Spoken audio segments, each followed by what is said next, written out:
Richard, you're first up. Right. Thank you very much.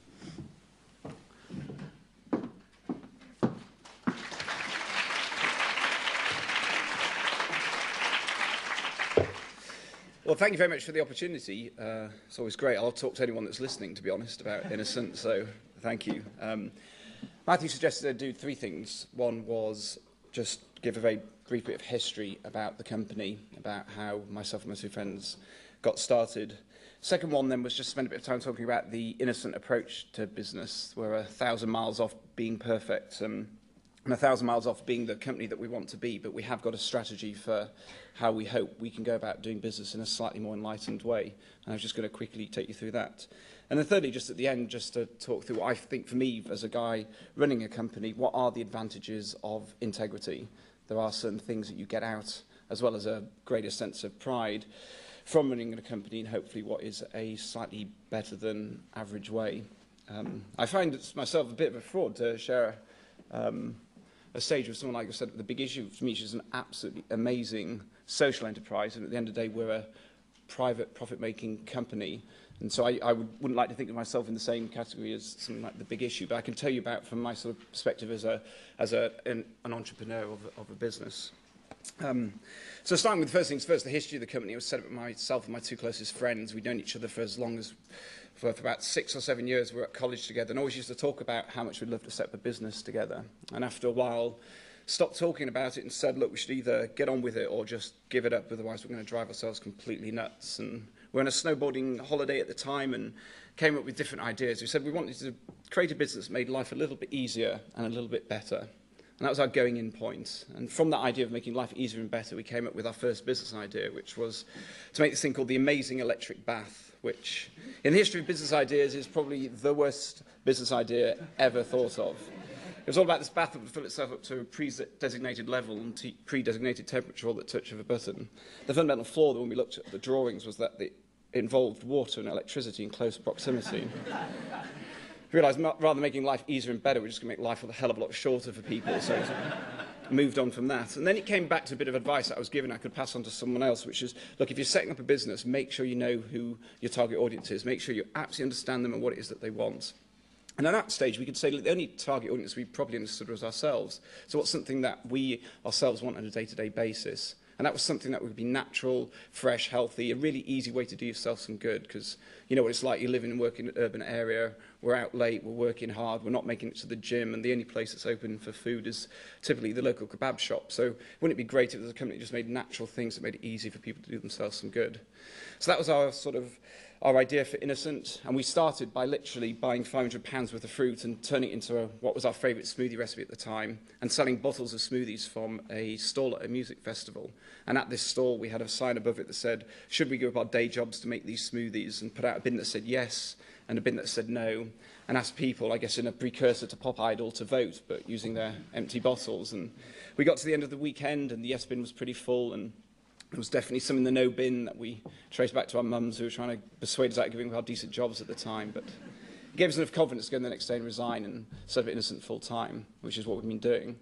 So that was back in August of '98 when we did the yes and no bins. We managed to get to market in April '99. I remember the first day very clearly. We sold 24 bottles, which was not bad for first day's taking. At the moment, we're selling about 500,000 bottles a day. So it's definitely for us, it's been a big ride from going from absolutely nothing to the company that we are now. But of course, the companies we're competing against are the Cokes and the Pepsis of this world. So we are definitely very much the David to their Goliath.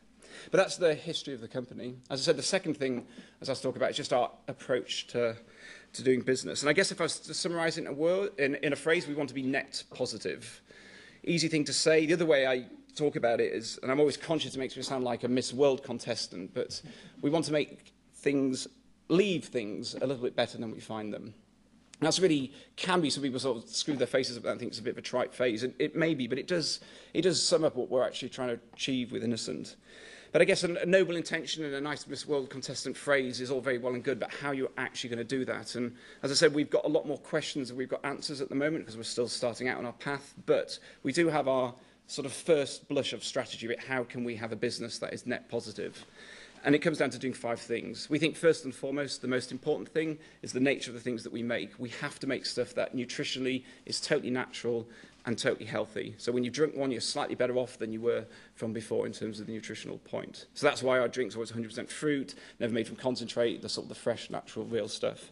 Second thing for us, it's about, can we procure those ingredients in the most ethically and environmentally conscious manner possible? Can we get to pay a premium, which we're now built into the business model, to buy fruit locally? Can we find those plantations, those farms over in other countries where they are pioneering new ethical standards? That's why our fruit, where possible, comes from farms accredited by the Rainforest Alliance. The third bit of it is about the packaging choices that we make. Can we make packaging that has just got a lighter footprint? That's why we brought out this year a bottle which now biodegrades. You can put it in a home composting heap, and 6 weeks later, it's turned into sugar and water. Fourthly, we're about energy use, conserving it, using green wherever possible. So right from day one, Innocent's always run on green electricity. We refuse to air freight fruit. There's 1,001 things that we could be doing. We're probably not doing anywhere near as many as we should be, but again, we've got our sort of first vaulting steps down that path. And the fifth thing we believe that companies can do, if they're successful, is share some of the profits they create. So again, right from day one in the business, 10% of the profits every year goes into funding rural development projects in the countries where the fruit comes from. Now, as I say, we're 1,000 miles away from where we want to be in terms of how good we are as a company, but it's our starting in point. We've done that from day one. We'll continue to do that. And each day, we're just trying to find a little bit more to make it a little bit better in terms of how we leave the things that we find. And then I guess the final bit is just so why bother, you know, because I guess it is a bit more difficult. It is a bit more complicated. It can, in cases, be a bit more expensive. So why do you do it? Well, for me, actually, it's not the reasons that people would typically think. Yes, there is potentially some consumer advantage. Maybe there are some people out there that buy our drinks because they're a little bit more environmentally and ethically conscious than other people's drinks.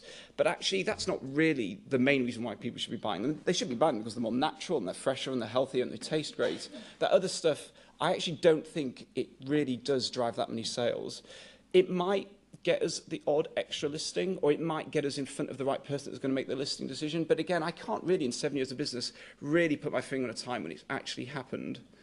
I think what it's actually about is it allows you to work with a more talented, more intelligent, more committed group of people.